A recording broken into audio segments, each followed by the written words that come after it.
Details చూస్తే మూసీ ప్రక్షాళనకు ప్రభుత్వం శ్రీకారం చుట్టింది. మూసీ పరివాహక ప్రాంతంలో ఆక్రమణకు గురైన ప్రాంతాలను రెవెన్యూ అధికారులు పరిశీలిస్తున్నారు. ఇవాళ ఆపరేషన్ మూసీ రెండో రోజు కొనసాగనుంది.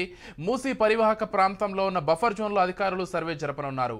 గోల్కొండ మండల పరిధిలోని ఇబ్రహీంబాగ్, ఆశ్రమ్ నగర్లో కొలతలు తీసుకున్నారు. అక్రమ నిర్మాణాలను గుర్తించిన అధికారులు వాటికి మార్క్ చేస్తున్నారు.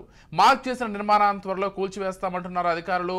వనస్థలీపురం డబుల్ బెడ్రూమ్ లో 12 కుటుంబాలను తరలించనున్నారు. నిన్న 500 ఇళ్లను సర్వే చేసి అధికారులు మార్క్ చేశారు. నివాసితులను ఒప్పించి అధికారులు ఖాళీ చేస్తున్నారు. హైదరాబాద్ జిల్లా పరిధిలో 16 బృందాలు సర్వే చేస్తున్నాయి. రంగారెడ్డి జిల్లాలో 4 బృందాలు, మేడ్చల్ మల్కాజ్గిరి జిల్లాలో 5 బృందాలు పర్యటిస్తున్నాయి.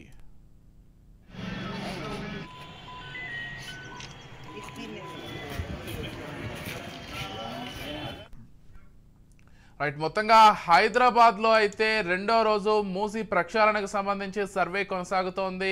ఎక్కడికక్కడ మార్కింగ్స్ చేస్తున్నారు. నదీ పరివాహక ప్రాంతం ఎక్కడి వరకు ఉందో ఇదే అంశానికి సంబంధించి మరింత సమాచారం అంచడానికి మా ప్రతినిధి తేజ ఫోన్ ద్వారా సిద్ధంగా ఉన్నారు. చెప్పండి తేజ. విజయ్, మనం చూస్తూనే ఉన్నాం. మొత్తంగా అయితే ఇటు మూసీ పరివాహక ప్రాంతంలో ఉన్నటువంటి ఈ అక్రమ కట్టడాలన్నింటినీ కూడా తొలగించేటువంటి ప్రయత్నం పూర్తిగా ఇటు తెలంగాణ రాష్ట్ర ప్రభుత్వం చేస్తున్న పరిస్థితులు మనం చూస్తున్నాం. ప్రత్యేకించి హైడ్రా పూర్తి స్థాయిలో అక్కడ ఉన్నటువంటి వారందరినీ కూడా ఖాళీ చేయించేటువంటి పరిస్థితి తీసుకొస్తుంది. ఇప్పుడు నిన్న చూస్తే నిన్న వరకు అయితే మాత్రం ఒక 500 పాఠశాలల వరకు కూడా పూర్తి స్థాయిలో, అంటే నిన్న చూస్తే ఒక 500 వరకు కూడా అక్కడ మొత్తంగా ఇళ్లకు మార్కింగ్ చేయటం కూడా జరిగింది. అనంతరం అక్కడ ఉన్నటువంటి ఏ విధమైనటువంటి కట్టడాలైనా కానీ అవన్నీ అక్రమ కట్టడాల కిందకే వస్తాయి అనేటువంటిది పరిగణలోకి తీసుకుంటూ కూడా వాటన్నిటిని వాళ్ళ త్వరితగతిన ఖాళీ చేయాలి అంటూ కూడా ఇప్పటికే హైడ్రా అధికారులు సూచించినటువంటి పరిస్థితి. మొత్తంగా అయితే మరి కొన్ని అంశాలు చూస్తే మాత్రం, అంటే కొంతమంది ఇప్పటికీ ఒక 12 కుటుంబాల వరకు కూడా ఇటు డబుల్ బెడ్రూమ్ వనస్థలీపురంలో ఉన్నటువంటి డబుల్ బెడ్రూమ్ ఇల్లు కేటాయించి వారిని అక్కడికి తరలించినట్టుగా కూడా తెలుస్తుంది.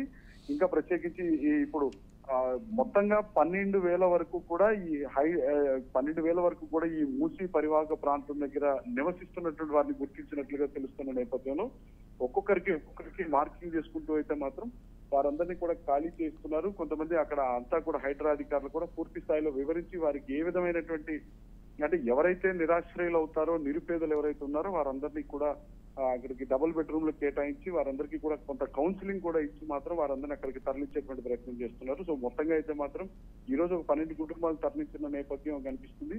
ఇంకా 500 మార్కింగ్ ఏదైతే చేశారో ఆ మార్కింగ్ అనేటువంటిది ఈ రోజు మరొక 1000 ఇళ్ల వరకు కూడా మార్కింగ్ చేసేటువంటి అవకాశం కనిపిస్తున్నట్లుగానే మనం చెప్పండి. రైట్, అంటే తేజ, ప్రధానంగా చాలా మంది వ్యతిరేకిస్తున్నట్లుగా తెలుస్తోంది. అంటే మేము ఎట్టి పరిస్థితుల్లోనే ఇక్కడి నుంచి కదిలే ప్రసక్తే లేదు, మీరిచ్చే డబుల్ బెడ్రూమ్లు ఎవరికి అవసరం, ఇటువంటి వ్యాఖ్యలు చేస్తూ మార్కింగ్లు చేయడానికి వచ్చిన వాళ్ళపైన కూడా నిరసన వ్యక్తం చేస్తున్నట్లుగా తెలుస్తోంది. సో వీటన్నింటితో కూడా ఎలా డీల్ చేయబోతున్నారు తేజ?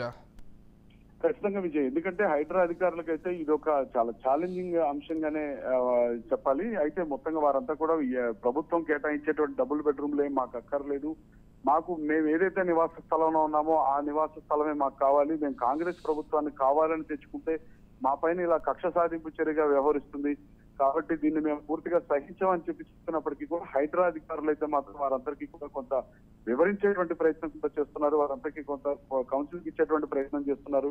ప్రభుత్వం ఈ విధమైనటువంటి, ప్రత్యేకించి హైడ్రా ఈ విధమైనటువంటి నిర్ణయం ఎందుకు తీసుకోవాల్సి వచ్చింది, దీనివల్ల భవిష్యత్తులో ఎలాంటి విపత్తుల నుంచి ఇటు నగరాన్ని కాపాడుకునేటువంటి పరిస్థితులు ఉంటాయనేటువంటి అంశాలు అయితే వారికి కూలంకుషంగా వివరిస్తున్నటువంటి పరిస్థితి. వారందరినీ అయితే మాత్రం కొంత ఛాలెంజింగ్ గా మారినప్పటికీ కూడా ఒక స్ట్రాంగ్ డెసిషన్ తీసుకున్న నేపథ్యంలో అయితే మాత్రం వారందరికీ కూడా కొంత కౌన్సిలింగ్ ఇచ్చి వారందరినీ అక్కడి నుంచి నిరుపేదలుగా ఉన్న వాళ్ళైతే మాత్రం గుర్తించేటువంటి సర్వే ప్రక్రియ అనేటువంటిది ఈ రోజు కూడా కొనసాగుతుంది. మొత్తంగా అయితే మాత్రం ఎవరైతే నిరుపేదలు ఉంటారో వారందరికీ కూడా డబుల్ బెడ్రూమ్ కేటాయించి వారిని అక్కడికి తరలించేటువంటి అవకాశం కనిపిస్తున్నట్లుగానే మనం చెప్పాలి. Right, thank you Teja.